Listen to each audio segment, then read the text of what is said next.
Tatasaling tayo? Ano, tara?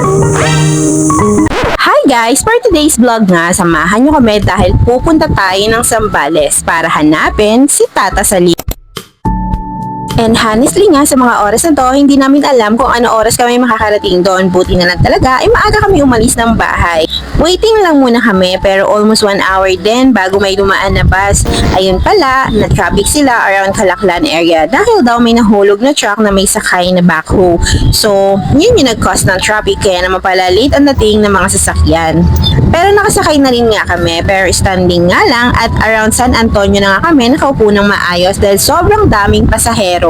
Nakarating na nga tayo sa ating destinasyon at ang aming first impression, totoo ba? Meron ditong resort? Kung mahilig ka nga sa adventure at konting kaba, perfect nga ang lugar na to para sa'yo. Habang papunta ka pa nga lang ay mararamdaman mo na agad na hindi ito ordinaryong biyahe. Yung daan, hindi siya yung smooth na tipong chill lang. Expect mo na malubak, mabato at talagang susubok sa driving skill mo. Parang bawat ikot ng gulong ay may kasamang konting kaba at excitement. Nandito, extra careful ka, lalo na kung mababa ang sasakyan mo. Hindi biro yung ibang parte ng kalsada, may mga lubak na bigla na susulpot at mga batong pwedeng sumayad sa ilalim ng sasakyan. Kaya dapat dahan-dahan lang, steady lang sa manibela at laging alerto. Pero kahit ganun, iba pa rin yung thrill. Parang bawat hirap ng daan, mas lalo kang na-excite kung ano yung hinihintay sa dulo. Ito yung klase ng lugar na hindi lang destinasyon ang pupuntahan mo, pati yung journey mo mismo, part ng experience. So kung ready ka sa konting challenge, konting alog, at maraming kwento after, then game ka na dito. Adventure na adventure talaga. Marami siyang liko-liko guys, parang bawat liko life decision na. Hidden gem talaga yung place na to. Hindi siya agad makikita kasi medyo tago at nasa loob pa. Pero pagdating mo, ibang level yung vibe. Parang nakatakas ka sa ingay ng city. Simple lang pero ang ganda ng paligid. May pagka-probinsya feels ng tahimik, presko at relaxing. Perfect sa mga gustong mag-unwind, chikahan at kumain ng hindi nagmamadali. Hindi siya fancy, pero dun siya bumabawi sa cozy at homey na atmosphere. Yung tipong pag-upo mo, mapapasabi ka na lang na, ay, sarap tumambay dito. Nakarating na kami at syempre, gutom na ang lahat. Pagdating pa lang, walang patumpik-tumpik, diretso agad sa kainan. Parang lahat sabay-sabay na gutom sa biyahe. Kanya-kanyang kuha ng pagkain, kanya-kanyang pwesto, at syempre, hindi mawawala ang kwentuhan habang kumakain. Yung tipong simpleng salo-salo, pero ramdam mo yung saya kasi magkakasama kayo. Birthday treat nga ito ni Dr. Mel sa aking Disawa. Kaya naman, thank you po Doc Mel sa pagsama rin sa amin at palaging pag-aaya sa amin kapag may mga ganito kayong bonding.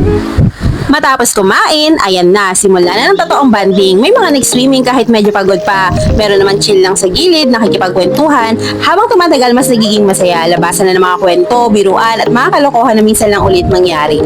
At syempre, hindi makukompleto ang outing kung walang konting inuman. Kinabukasan nga, pagdilat pa lang ng mga mata, ibang klase na ang tanawin. Tahimik ang paligid, presko ang hangin, at habang pinagmamasdan ko ang bukirin, ramdam ko yung peace na bihira mo lang maranasan. Yung tipong mapapaisip ka, ang sarap pala tumigil sandali at i-appreciate lang ang ganitong moment. Sinusulit ko talaga kasi minsan lang naman ito mangyari. Habang unting-unting sumisikat ang araw, mas gumaganda yung view. Parang lahat nagiging mas malinaw, mas buhay. 5 AM na nga ng umaga nito at sabay-sabay na kami nagising at nag-umpisang maghanda ng almusal. Simpleng pagkain ang mahalaga na kasama-sama kami. Pagkatapos nga namin mag-almusal, hindi pa tapos ang adventure. Diretsong ligo naman sa ilog. Grabe, sobrang lamig ng tubig pero ang sarap sa pakiramdam. At dahil hindi pwedeng walang remembrance, picture-picture muna. Kanya-kanyang pose, candid shot at syempre group photos para may babalikan na alaala. Habang nag-e-explore pa kami sa paligid, mas lalo naming na-appreciate kung gaano kaganda itong hidden gem na lugar na to. Masasabi ko nga ang lugar na to ay perfect para sa managahanap ng tahimik, preskong hangin at tunay na escape sa city life. Hindi siya pang social na resort pero kung hanap mo ay nature bonding at totoong experience, panalo ka dito. Plus sobrang solid ng bonding namin, kwentuhan, tawanan, kainan at simpleng moment na hindi mo mabibili. Ito yung klase ng trip na hindi mo makakalimutan. Kaya naman, kung naghahanap ka pa ng bago mapupuntahan na hindi pa masyadong crowded, i-add mo na to sa list mo. Dahil sure ako, kung kami nag-enjoy, mas mag-e-enjoy ka rin.